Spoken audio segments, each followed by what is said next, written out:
Where the rocks are gray and the shore is steep, and the waters below look dark and deep, where the rugged pine in its lonely pride leans gloomily over the murky tide, where the reeds and rushes are long and rank, and the weeds grow thick on the winding bank, where the shadow is heavy the whole day through, there lies at its moorings the old canoe.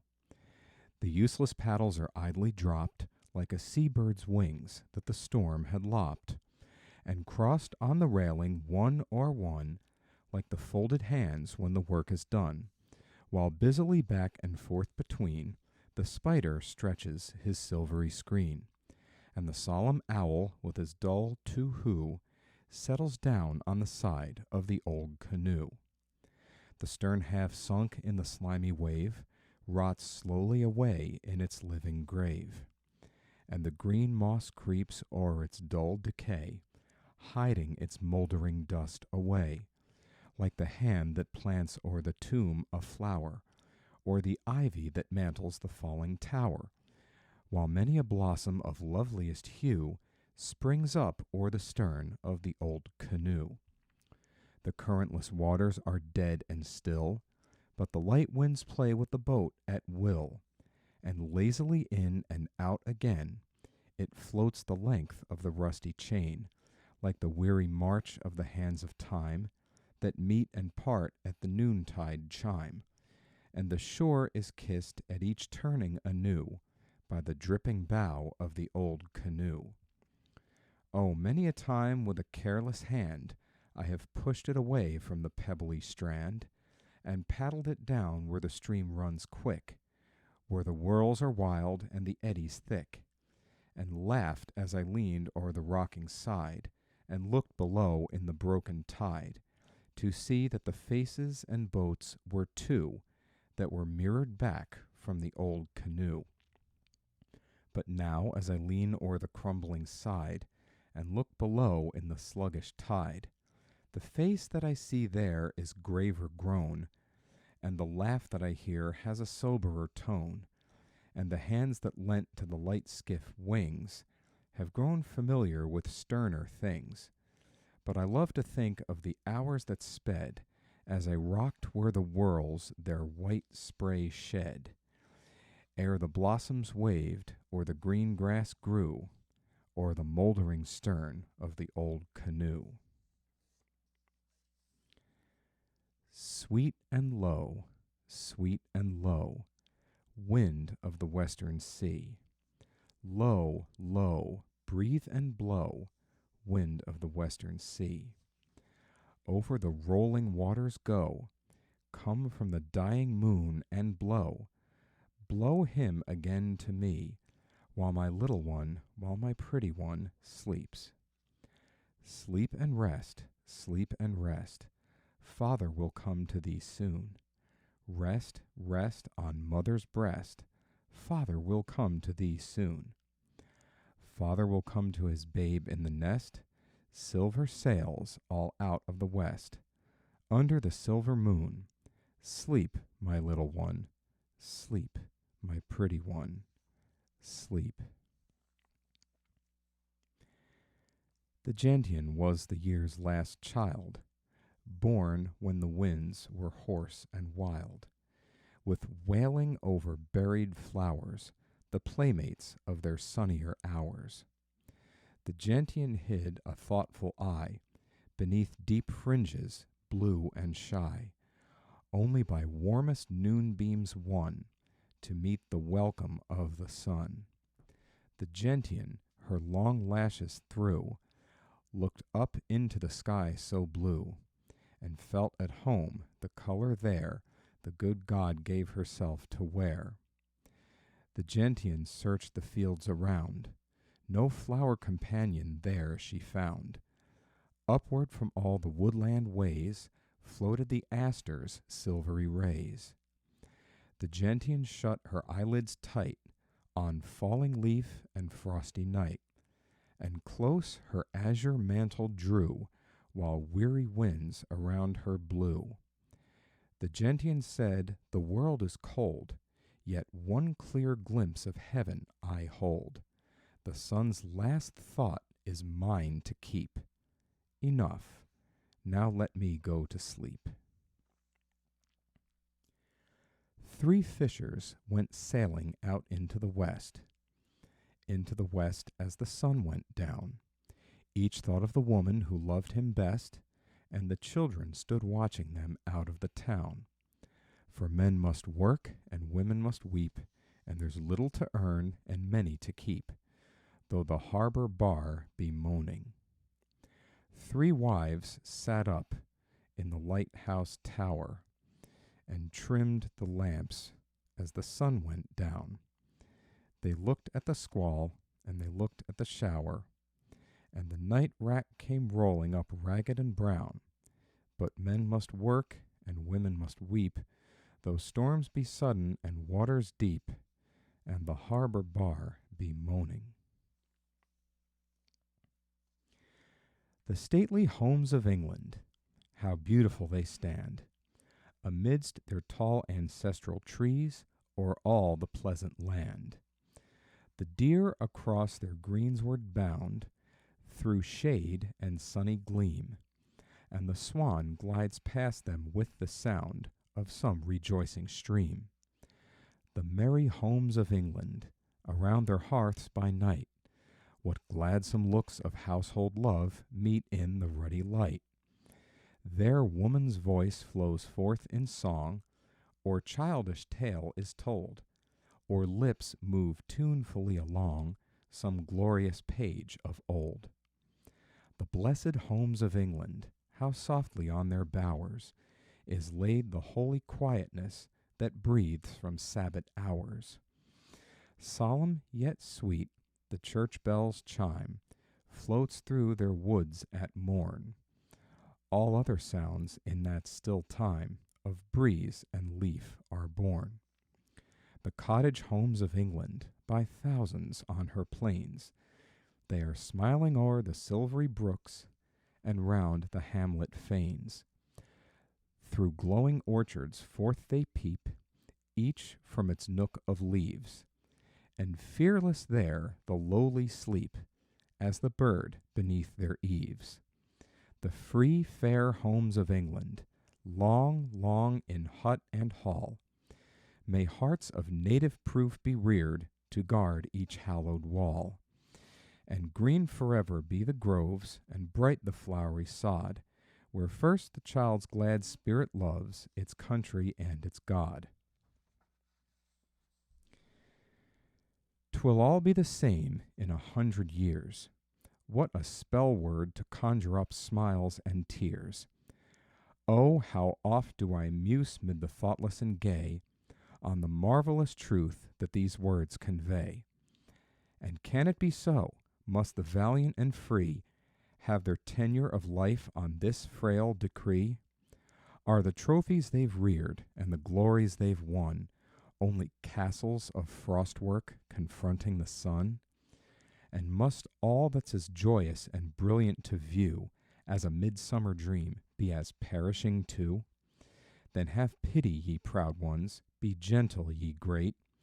O remember how merry becometh your state. For the rust that consumeth the sword of the brave is eating the chain of the manacled slave. And the conqueror's frowns and his victim's tears will all be the same in 100 years. 'Twill all be the same in 100 years.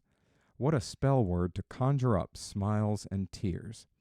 How dark are your fortunes, ye son of the soil, whose heirloom is sorrow, whose birthright is toil. Yet envy not those who have glory and gold by the sweat of the poor and the blood of the bold. For 'tis coming, howe'er they may flaunt in their pride, the day when they'll moulder to dust by your side. Death uniteth the children of toil and sloth, and the democrat reptiles carouse upon both. For time, as he speeds on his viewless wings, disables and withers all earthly things, and the minister's pipe and the scholar's book, and the emperor's crown and the Cossack's spears will be dust alike in 100 years. 'Twill all be the same in 100 years. O most magical fountain of smiles and tears! To think that your hopes, like flowers of June, which we love so much, should be lost so soon. Then what meaneth the chase after phantom joys, or the breaking of human hearts for toys, or the veteran's pride in his crafty schemes, or the passions of youth for its darling dreams, or the aiming at ends that we never can span, or the deadly aversion of man for man? What availeth it all, O ye sages, say, or the miser's joy in his brilliant clay, or the lover's seal for his matchless prize, the enchanting maid with the starry eyes, or the feverish conflicts of hopes and fears, if 'tis all the same in 100 years? Ah, 'tis not the same in 100 years, how clear soever the case appears. For know ye not that beyond the grave, far, far beyond where the cedars wave, on the Syrian mountains, or where the stars come glittering forth in their golden cars, there bloometh a land of perennial bliss, where we smile to think of the tears in this, and the pilgrim reaching that radiant shore has thought of death in his heart no more, but layeth his staff and sandals down for the victor's palm and the monarch's crown, and the mother meets in that tranquil sphere the delightful child she has wept for here, and we quaff off the same immortal cup, while the orphan smiles and the slave looks up. So be glad, my heart, and forget thy tears, for 'tis not the same in 100 years. Vast is the distance that divides the heart that waits from the heart that rides.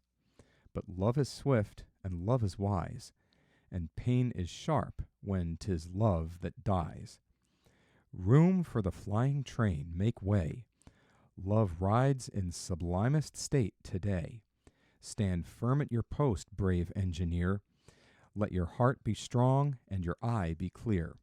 Pull wide the throttle and hold your breath. 'Tis a headlong ride and race with death.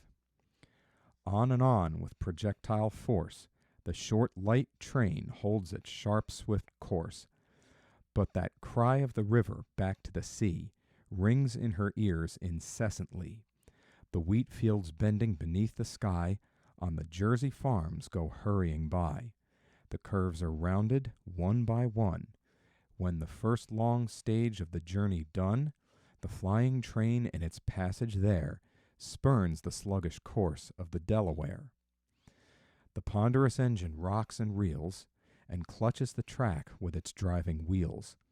Deeper and deeper its long arms plunge, to pluck the power from exhaustless lungs, while its plumes wave dark in the bright sunlight, and it screams like an eagle in its flight, rousing the echoes that slumbering hide in the fretted rocks by the Schuylkill's side. Still on like a planet rolls the train. 'Tis a guest that no city can detain, and time is too precious by far to be lost, when even one river remains to be crossed. From fields and woods, as the train goes by, the affrighted birds to their covert fly, as if it some mad assassin might be, that would shoot them down in their liberty. For one of their number they have heard, ah, how many hearts by the news were stirred, is fluttering home with a ruffled breast to its wounded mate in a blood-red nest. But see, the third long stage of the journey done, and the broad Susquehanna rolls out in the sun. One little accident, only one, in the long hard ride since the race begun, when something snaps with the terrible strain, but quick hands are ready, and once again the hot steam thunders against its dome. Courage, brave heart, you are almost home. How the engine lunges with scream and hiss, O God, was there ever such ride as this? But each drum beat on that blackened dome is a shout to the river, I come, I come. And short now the distance that divides the heart that waits from the heart that rides. For lo, as the day goes out with the tide, The train rolls down by Potomac's side. Oh, love is swift, and love is wise, and pain is sharp when 'tis love that dies. Faint was the prospect that death would delay, with the best physician of all away. While loyal attendants are waiting around, hers the balsamic love that shall heal his wound. And for the strong soul that was willing to take the one little chance that so many can make, the love that such marvelous skill can outpour, shall add to that one chance thousands more. The old earth rocks on its luminous way, the passions and factions of men decay, and this white bud reblooms on the summit of time, that hate is hateful and love sublime.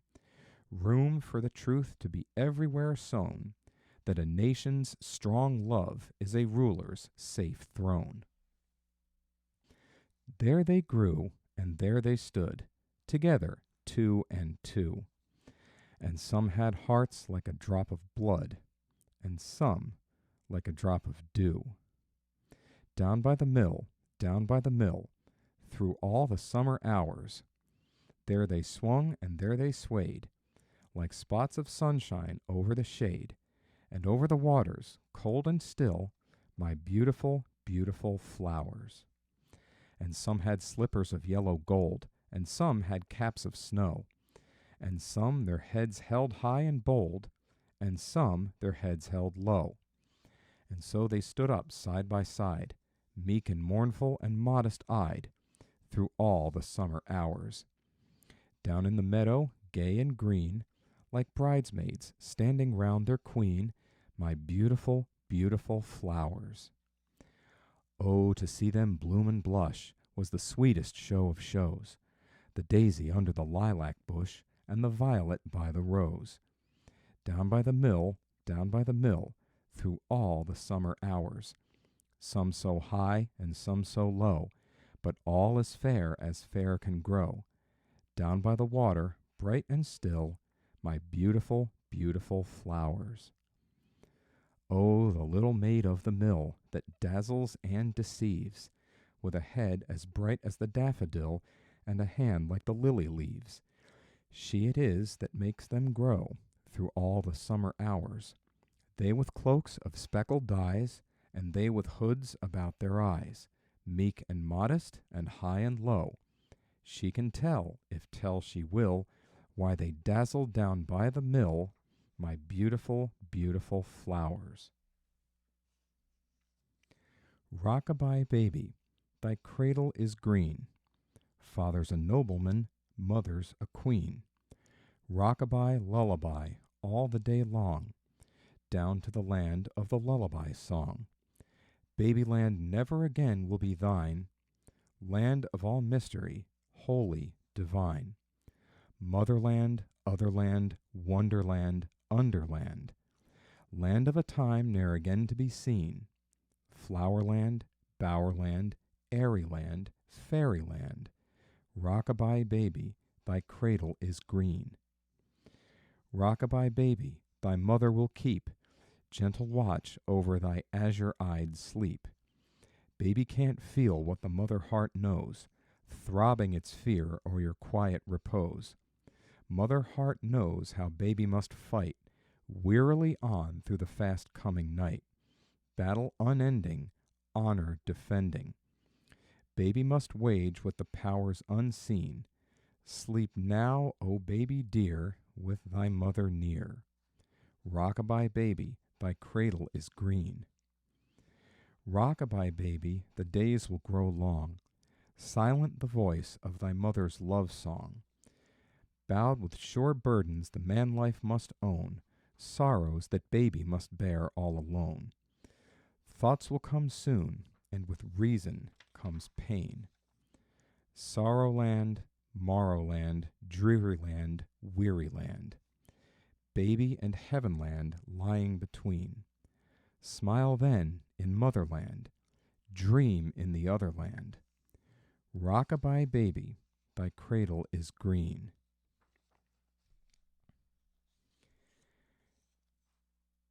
Henceforth thou hast a helper, me that know The woman's cause is man's. They rise and sink together, dwarfed or godlike, bond or free. For she that out of Lethe scales with man, the shining steeps of nature, shares with man, his nights, his days, moves with him to one goal, stays all the fair young planet in her hands. If she be small, slight-natured, miserable, how shall men grow? But work no more alone. Our place is much, as far as in us lies. We two will serve them both in aiding her. We'll clear away the parasitic forms that seem to keep her up, but drag her down. We'll leave her space to burgeon out of all within her. Let her make herself her own, to give or keep, to live and learn, and be all that not harms distinctive womanhood. For woman is not undeveloped man, but diverse.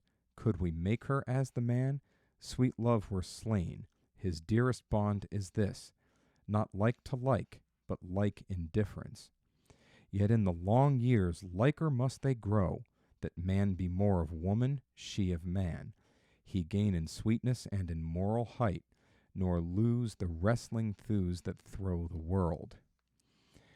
She mental breadth, nor fail in childward care, nor lose the childlike in the larger mind, till at the last she set herself to man, like perfect music unto noble words, and so these twain, upon the skirts of time, sit side by side, full summed in all their powers, dispensing harvest, sowing the to be, self-reverent each and reverencing each, distinct in individualities, but like each other even as those who love.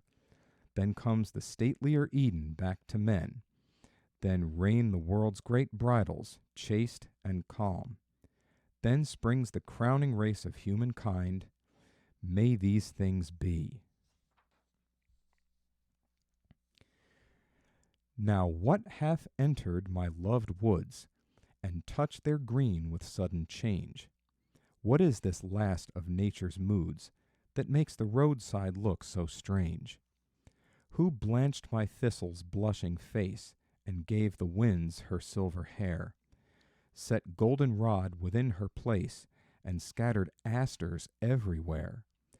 Who splashed with red the sumac hedge, the sassafras with purple stain, gave ivy leaves a ruby edge, and painted all their stems again?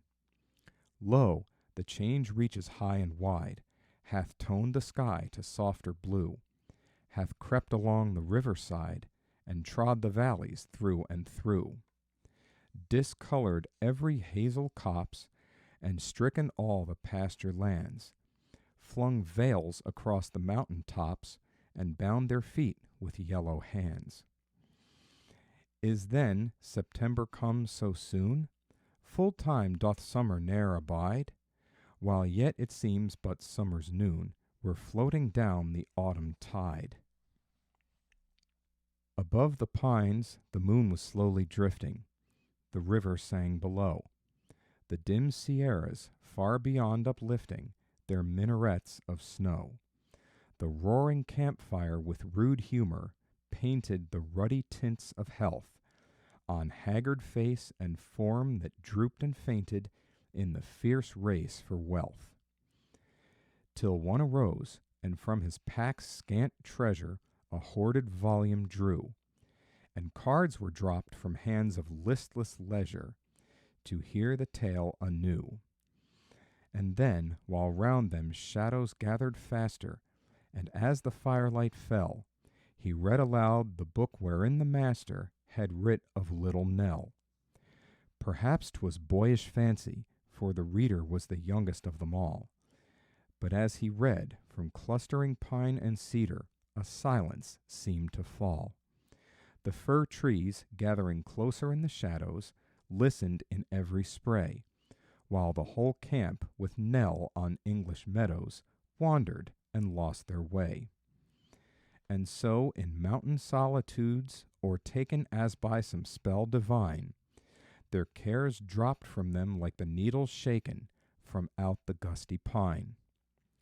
Lost is that camp, and wasted all its fire, and he who wrought that spell. Ah, towering pine and stately Kentish spire, ye have one tale to tell. Lost is that camp, but let its fragrant story blend with the breath that thrills, with hop vines' incense, all the pensive glory that fills the Kentish hills. And on that grave where English oak and holly and laurel wreaths entwine, deem it not all a too presumptuous folly, this spray of western pine. Uplift the ponderous, golden mask of death, and let the sun shine on him as it did how many thousand years agone. Beneath this worm-defying, uncorrupted lid, behold the young heroic face, round-eyed, of one who in his full-flowered manhood died, of nobler frame than creatures of today, swathed in fine linen cerecloths fold on fold, with carven weapons wrought of bronze and gold, accoutred like a warrior for the fray. We gaze in awe at these huge mottled limbs, shrunk in death's narrow house, but hinting yet their ancient majesty, these sightless rims, whose living eyes the eyes of Helen met, these speechless lips that, ah, what tales might tell of the earth's morning tide when gods did dwell, amidst a generous fashioned, godlike race, who dwarf our puny semblance, and who won the secret soul of beauty for their own, while all our art but crudely apes their grace. We gather all the precious relics up, the golden buttons chased with wondrous craft, the sculptured trinkets and the crystal cup, the sheathed bronze sword, the knife with brazen haft. Fain would we rest with curious eyes from these unnumbered long-forgotten histories, the deeds heroic of this mighty man, on whom once more the living daylight beams, to shame our littleness, to mock our dreams, and the abyss of centuries to span. Yet could we rouse him from his blind repose, how might we meet his searching questionings concerning all the follies, wrongs, and woes, since his great day whom men called King of Kings. Victorious Agamemnon, how might we those large clear eyes confront, which scornfully would view us as a poor degenerate race, base-souled and mean-proportioned? What reply give to the beauty-loving Greek's heart cry, seeking his ancient gods in vacant space? What should he find within a world grown cold, save doubt and trouble? To his sunny creed 1,000 gloomy warring sects succeed. How the Prince of Peace might he be told, when over half the world the war cloud lowers? How would he mock these faltering hopes of ours, who knows the secret now of death and fate? Humbly we gaze upon the colossal frame, and mutely we accept the mortal shame of men degraded from a high estate. Children of the light are we, sporting in our liberty. When the sun in splendid state comes the day to coronate, then about his throne we sing, flitting by on joyful wing. We are foes of every wrong, conquering by the power of song. We are blossoms on the air, shedding fragrance everywhere. Children's angels all are we, flooding life with melody. Oh, the Sphinx is old and wise, dust is in his drowsy eyes. But we've seen the nations creep, and we've sung them all to sleep. When the world has gone to rest, then upon the downy nest, where the green leaf curtains swing, folded is each tireless wing. There we joyous warblers stay, sleep to sing another day. Baby in his own bird's nest sleeps and dreams and takes his rest.